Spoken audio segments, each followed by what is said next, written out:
Bonsoir à toutes et à tous, très heureux de vous retrouver pour la dernière émission du mois de janvier des Sartois du Web. Jusqu'à 20 h, nous sommes ensemble. Dans une petite minute, il y aura la vidéo de la semaine et juste ensuite, voici le programme de votre soirée. Il y aura la chronique mensuelle avec Laure qui sera avec nous en visio, l'instant mental, où on parlera de la peur du regard des autres, comment s'en détacher avec aussi des exercices à faire directement chez vous à la maison. Elle sera en visio avec nous. Et puis ensuite, il y aura l'alternante de cette semaine, c'est Loane qui recherche une entreprise et elle souhaite devenir journaliste. Elle a plutôt frappé à la bonne porte. Elle nous parlera de son parcours et de ses différentes passions. Il y aura ensuite le zap de cette semaine avec du sport, une vidéo décalée sur la ville de La Flèche ou encore les archives départementales de la Sarthe. Et depuis le début de l'année, on vous fait rencontrer des Sartoises et des Sartois du bout du monde. On en a vu pas mal déjà depuis le début de l'année. Cette fois-ci, vous allez rencontrer Manon. On parlera des États-Unis ou de l'Australie par exemple.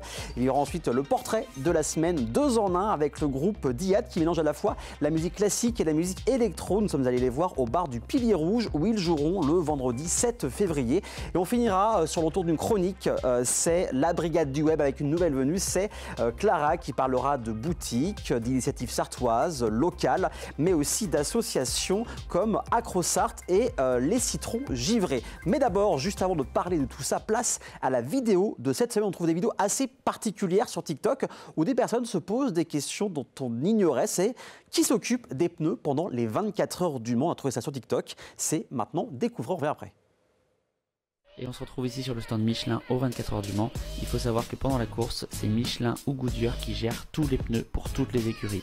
On se retrouve donc avec un hangar de 8000 pneus pour toute la course, pour toute la semaine de course, ce qui est énorme. Et en fait, Michelin, ce qu'ils font, c'est qu'ils assemblent tous les pneus sur les jantes des voitures. Les mécanos viennent chercher leurs pneus, les ramènent au garage, les montent sur les voitures pour pouvoir aller faire la course. Et voilà, des vidéos de chaque semaine dont on trouve sur Facebook, Instagram, mais également sur TikTok qui se passent en Sarthe. Il est temps maintenant de passer à la première chronique de cette émission, c'est l'instant mental et c'est maintenant.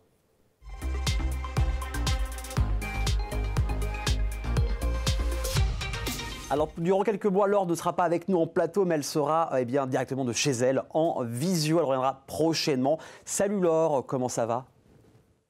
Eh bien, écoute, ça va bien. Et toi, comment tu te sens? Ça va très très bien. Une première chronique qu'on va faire en visio pour commencer l'année. Et aujourd'hui, tu as choisi un thème pour ce mois-ci on a tous vécu ça. C'est cette peur du regard des autres. Alors déjà, avant qu'on commence, pourquoi cette thématique aujourd'hui ? Alors, cette thématique, je la retrouve beaucoup avec les personnes que j'accompagne et aussi les personnes qui me suivent sur mon compte Insta. Et en fait, elle a été choisie par les personnes du compte Insta. Donc, j'avais sélectionné plusieurs thématiques et c'est celle-là qui a eu le plus de j'aime dans le sondage. Donc, c'est pour ça que j'ai pris cette thématique. Ouais, ça parlera vraiment à tout le monde. Alors, par quoi on commence déjà pour parler de cette peur du regard des autres aujourd'hui ? Eh bien, comme d'habitude, une petite définition. Donc, Aurélien, je vais te demander, à ton avis, qu'est-ce que c'est que la peur du regard des autres? Qu'est-ce que ça veut dire? C'est la peur de mal faire, je dirais. C'est qu'on fait une action, quelque chose, ça peut être au travail, dans les loisirs, le sport par exemple. Et ça manque de confiance en soi, je dirais, principalement. Alors ça, tu montres les manifestations. Mais si on définit ce que c'est que la peur du regard des autres, en fait, ça va être une crainte intense d'être jugé, évalué négativement par les autres ou d'être rejeté par les autres. Donc, en fait, ça va être la peur de ce que va penser l'autre de nous. Et c'est souvent négatif. Quand on a la peur du regard des autres, on n'a pas peur que les autres pensent des choses positives, c'est plutôt des choses négatives. Et donc, ça va être de voir l'autre personne comme un danger qui peut nous faire du mal ou qui peut nous faire souffrir. Et ça peut aller vers une anxiété sociale pour certaines personnes qui auraient une peur vraiment intense du regard des autres. Et ça peut être lié à plusieurs situations comme de donner son opinion, savoir dire non. Ça peut être aussi, je rentre dans une pièce, il y a plein de gens et j'ai peur de comment les autres vont me percevoir. Donc ça, c'est un petit peu pour la définition. À ton avis, comment est-ce qu'on sait si on a peur ou pas du regard des autres? Quelles pourraient être les manifestations qui nous montrent qu'on a peur du regard des autres? Peut-être, tu as dit une phrase qui est intéressante, c'est la peur de dire non. De refuser de dire non, peut-être de dire oui à tout, d'arranger en fait nos réponses à certaines questions pour faire plaisir finalement à l'autre personne. Très ça. Ouais, C'est totalement. bon, Donc là, j'ai tout bon, ouais, ouais. ok, très bien, parfait. Ouais, t'as tout.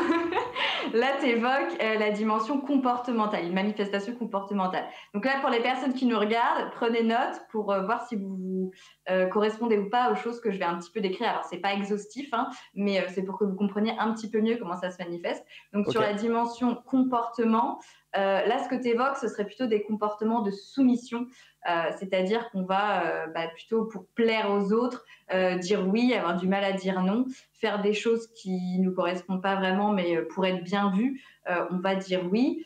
Il y a aussi des comportements d'évitement où on va s'empêcher de dire ou de faire certaines choses.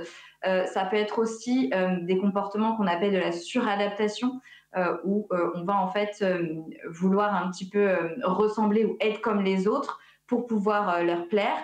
Des comportements aussi d'hypervigilance, donc c'est quand on va, par exemple, on rentre dans une pièce et on va scruter un petit peu les gens qui sont dans la pièce et puis vérifier un petit peu quand je parle, comment la personne réagit à la fois sur son langage corporel mais aussi sur ce qu'elle va me dire. Donc ça, c'est pour la dimension comportementale. Pour les pensées, est-ce que tu as des idées, des pensées qui pourraient venir à l'esprit des personnes qui ont peur du regard des autres? Qu'est-ce que tu pourrais se dire? que je fais mal les choses, on reste toujours dans le négatif, hein, dans le regard des autres, hein, en général. Mhm. C'est vrai, c'est la peur pour moi, c'est une peur de décevoir. C'est même des fois, je pense, c'est de prévoir des réactions qui n'ont même pas encore eu lieu et de préadapter en fait les situations. Donc ouais, ce serait ça pour moi. J'ai bon, madame? Donc là, ouais, en fait, là, tu es à la fois dans le comportement et dans les pensées. Là, Ok. sur la projection, ça va être sur j'anticipe ce qui se passe. Ouais. Tu as bien évoqué la dimension négative, hein, ça va être souvent des choses négatives. Donc, c'est à la fois des pensées sur soi. Donc, Mhm. par exemple, de me dire oh, mais ils vont me rejeter si je dis ça. Oh, je suis vraiment nulle. Oh, je vais encore dire quelque chose de gênant. Je suis pas intéressante ou intéressant. Donc, ça relie à ce que tu disais tout à l'heure sur la confiance en soi. Donc, un manque de confiance en soi, mais aussi d'estime de soi. Et on va avoir aussi des pensées par rapport aux autres. D'accord. Et donc là, c'est comme si en fait on avait des dons de télépathe soudainement. On va s'imaginer ce que pensent les autres. Et donc ça, c'est une distorsion un peu de la pensée. Donc ça va être par exemple, ah mais si je dis mon opinion, il va penser que je suis bête, ou si je fais telle ou telle chose, ils vont se moquer de moi. Donc toujours imaginer un peu le pire de ce que pourraient penser les personnes sur nous. Et on a aussi des manifestations liées aux émotions. Quand on se retrouve dans une situation, on va par exemple pouvoir se sentir un peu stressé, se sentir mal. Parfois, il y a des personnes qui ont des crises d'angoisse. Donc, c'est aussi lié à un ressenti, à un vécu corporel. Donc, maintenant qu'on comprend un petit peu mieux qu'est-ce que c'est, comment ça se manifeste, à ton avis, Aurélien, d'où ça vient, cette peur-là? Je vais me répéter, mais je dirais un manque de confiance en soi. Il y a sûrement eu je sais pas, un moment dans une vie où on a eu peur de quelque chose. Il y a eu voilà, une sorte d'une peur d'avoir mal fait les choses, d'être jugé. C'est pas ça? Je pense que c'est ça, Alors là, celle-là. tu évoques oui, si ça, t'es dedans, c'est en fait les expériences antérieures qu'on va vivre quand on est enfant ou adolescent. En fait, si on a vécu dans l'enfance du rejet, du harcèlement, des traumatismes relationnels, si on a aussi des attachements qui ne sont pas sécurisants, tu as évoqué le manque de confiance en soi, je parlais aussi du manque d'estime de soi. Donc ça, c'est les expériences qu'on a eues avant qui vont amplifier ce phénomène. Mais Mmh. il faut savoir qu'en fait, et on l'a un petit peu dit au début, les êtres humains étant des animaux sociaux, en fait, on a toutes et tous de base un peu cette peur-là, parce que pour survivre, on a besoin des autres. On voit bien un bébé, quand on est, on ne peut pas survivre sans les autres. Ouais. Donc, il y a quand même cette dimension qui est présente chez chacun de nous, mais ça va être plus ou moins intense selon les personnes. On va passer au petit exercice pratique. On prend des notes, vous on prend des voulez notes, bien. c'est ça? On prend une feuille, On un prend des crayon, notes, voilà, voilà. et voilà, on fait l'exercice à la maison. Vous pouvez faire ça directement chez vous. Donc voilà, on t'écoute, Laure. Qu'est-ce qu'on peut faire pour améliorer du coup ces choses? Alors, déjà pour commencer, je vais juste dire que le but, c'est pas de ne plus avoir à faire du regard des autres. C'est-à-dire que on veut pas ne pas avoir cette peur, dans le sens où dans les extrêmes, ce serait moi je m'en fiche de toute façon de ce que je pense les autres, donc je fais un petit peu ce que je veux. Mmh. On pourrait avoir des comportements du coup antisociaux. Donc l'idée, ça va être plutôt de réduire cette peur, son intensité, pour plus qu'elle soit envahissante, qu'elle nous fasse souffrance et pour pas qu'elle nous contrôle. Donc, Dans un premier temps, c'est d'identifier pour vous les situations où vous vous reconnaissez que vous avez peur du regard des autres. Donc ça peut être selon des contextes différents, avec des personnes différentes. Ça dépend, c'est vraiment individuel en fonction des personnes. Et d'identifier un petit peu comme ça, qu'est-ce que vous vous empêchez de faire ou de dire à cause de cette peur.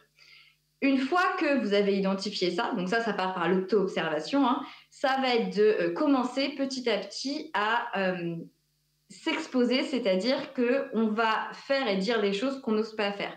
Pourquoi s'exposer? Parce que comme ça, on va montrer à notre cerveau que, eh ben, en fait, finalement, quand on dit son opinion, eh bien, la personne en face, elle va pas forcément nous renvoyer un truc négatif. Ou alors, si jamais ça arrive, parce que ça peut aussi arriver, on va savoir comment faire face et comment gérer. Donc ça peut être par exemple, vous n'osez pas dire à votre ami que le film que vous avez été voir hier, vous ne l'avez pas aimé. Donc vous lui avez dit comportement de soumission que vous avez bien aimé. Donc là, l'idée, c'est de changer ça et de lui dire, bon, bah, le film qu'on a vu hier, en fait, j'ai pas aimé et je préférais peut-être la prochaine fois qu'on puisse choisir ensemble le film qu'on va voir. Des petites choses comme ça qui peuvent paraître anodines, entre guillemets, mais qui vont déjà vous permettre de commencer cette dynamique-là pour ensuite, petit à petit, augmenter et faire des choses qui vous font un petit peu plus peur. Voilà, donc il n'y a plus qu'à passer à l'action. Aurélien, si toi aussi tu te sens concerné et que tu vois qu'il y a des comportements comme ça où tu te retires un peu par peur de ce que vont penser les autres, eh bien je t'invite aussi à aller t'exposer et à oser faire les choses. Donc il faut oser, comme on le dit à chaque fois, étape par étape en fait, hein, ce genre d'exercice. On commence petit et puis après on fait des choses de plus en plus grandes. En tout cas, merci beaucoup Laure de ce sujet qui parle vraiment à toutes et à tous. On se retrouve le mois prochain pour de nouvelles questions, de nouvelles thématiques. En tout cas, à très bientôt et puis passe un bon week-end. Merci à toi aussi. Et vous restez avec nous dans quelques instants, juste après la pub. On parlera avec l'alternante de cette semaine qui veut devenir journaliste. Et on sera aussi avec Manon qui a pas mal voyagé, notamment aux États-Unis et aussi en Australie. Mais c'est après la pub. À tout de suite.